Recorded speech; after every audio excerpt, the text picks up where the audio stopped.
Okay, let's talk about something we've all felt, but maybe never put a name to. It's called the friendship tax, and it's this invisible force that might just be the reason your bank account feels like it's constantly running on empty. You know this feeling, right? It's that quiet, low-grade anxiety when you look at your banking app. You earn a decent salary, but somehow your balance just never moves. You're not being irresponsible, but it feels like your paycheck just vanishes into thin air. Well, that feeling, that pressure, it has a name. It's the friendship tax. Think of it like an invisible charge you pay just to keep up, to feel like you belong, to show everyone you're doing okay. It's the price of performing success, and trust me, that bill can be absolutely staggering. To really see what I mean, let's look at a tale of two friends. We're going to call them Marcus and Tyler. They're on two totally different paths, heading for two wildly different financial futures.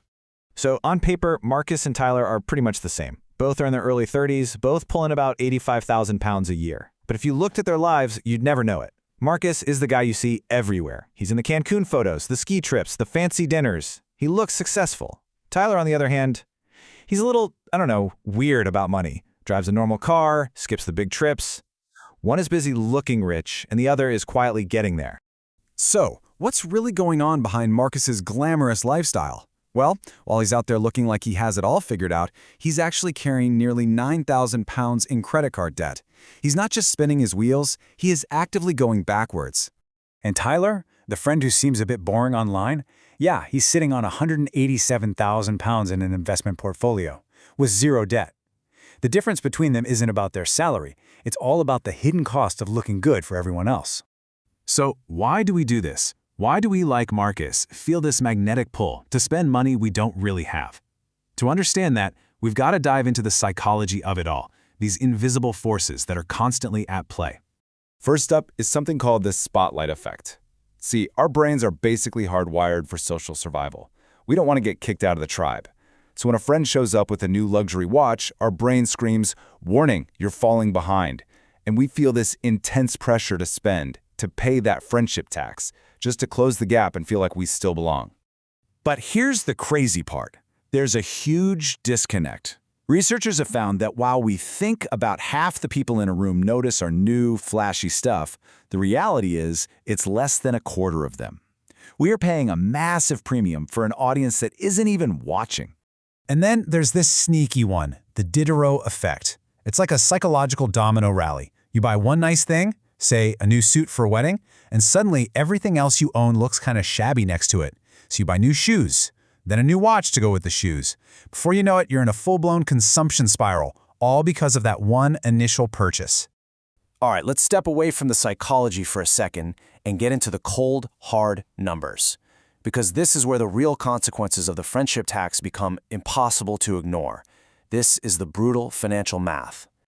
Just think about this for a second. The average person is now spending more than half their food budget on eating out. That can easily top 800 pounds a month. Compare that to cooking at home, and the gap is just massive. And it's right there, in that gap, where wealth is either built or completely destroyed. And look, here's the crucial thing. You don't have to become a total hermit. Just swapping 5 of those restaurant meals for food you cook at home can save you over £3,000 a year. That's a vacation. That's a festival. That's a serious boost to your savings, just by eating in the place you already pay for. So what happens when you take that difference and you invest it, like Tyler did? Well, this is probably the most powerful number you are going to see. After 30 years of consistently investing those savings, say in a simple stock market index fund, he's looking at a portfolio worth over £5 million. That's the absolutely staggering, life-altering reward for just opting out of the performance. So, how do you actually do it? How do you start making this change and escape the rat race? It all starts with a conscious choice. Choosing your own freedom over getting a few likes on social media. Let's talk about your first step. Here is a simple, kind of boring, but incredibly powerful thing you can do this week. First, analyze. Go through the last 90 days of your fun, spending, everything. Second, rate it. For each expense, be brutally honest with yourself. Did the joy from this purchase last longer than the credit card bill? And third, act. Based on what you find, start saying no to the stuff that's just for show and yes to building your own freedom. Let's end on this thought. The system profits when you try to look rich, but you only win when you actually are. True wealth isn't the expensive watch or the fancy dinner. It's the freedom to wake up one day and realize you don't have to be anywhere or impress anyone because you stopped performing for an audience that wasn't really paying attention in the first place. So the real question is, what could you build if you just stopped paying the friendship